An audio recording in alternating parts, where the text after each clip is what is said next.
Hi, welcome to 5 Minutes of Torah with a BI Rabbi.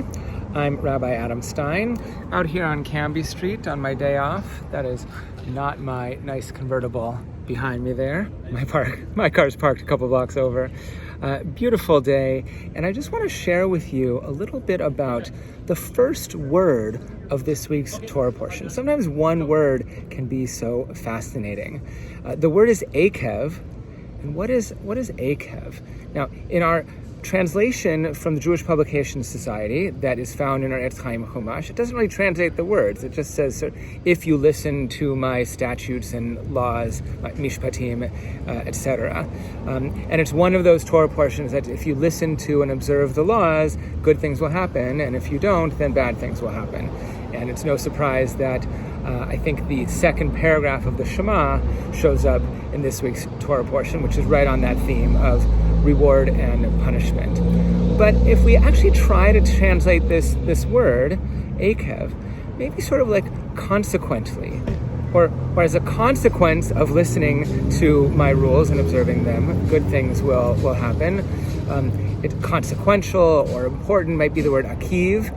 Okay, so I said on the heels of or consequently or on account of, or it follows that. Now, let's think about a different version of this word, Yaakov. Okay, so Yaakov, our ancestor Jacob, is named Yaakov because he's grabbing onto the Eikev, the heel of Esau. In the womb, these twins are already fighting. Rebecca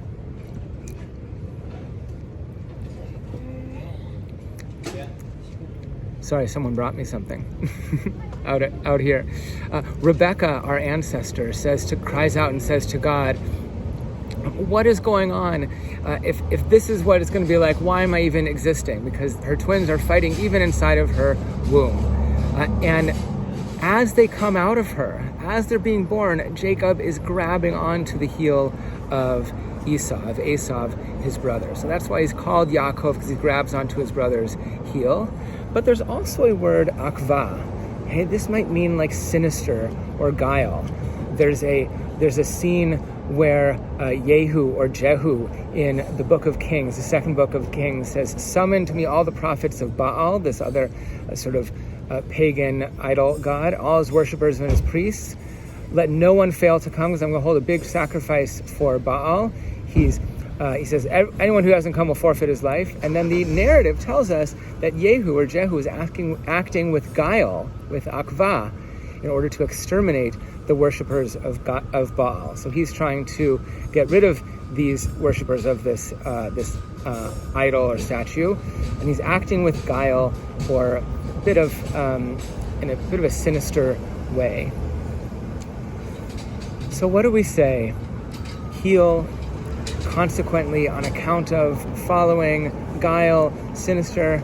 We even might say footprint is one version of this word. And I think it teaches us, by the way, the Hebrew and Aramaic lexicon of the Old Testament, one of the great modern dictionaries of biblical Hebrew, the greatest, more earlier one from 100 years ago is the Brown Driver Briggs, but the Halot, Hebrew and Aramaic lexicon of the Old Testament, mentions knee and foot and leg, even the end of an affair. So what do we learn here? One word can have so many different meanings. And it's the word that starts off our parasha. I think it teaches us not to just pass by one word, whether it's English or Hebrew or Aramaic or French. One word can make such a difference. When we're learning how to read Torah or Haftarah, we concentrate on each and every word so we can pronounce it and sing it correctly. It might be something that's sinister or full of guile, or a footprint, or a heel, or Jacob grabbing onto the heel of his brother. But any one of those many, many meanings coming from one word can be important. And we shouldn't lose sight of the importance of each and every word. Shabbat Shalom. Welcome back to Rabbi Infeld, who's returned to us, and looking forward to a lot of great programs early September, the challah prints, everything. See you soon. Great bar mitzvah coming up this week.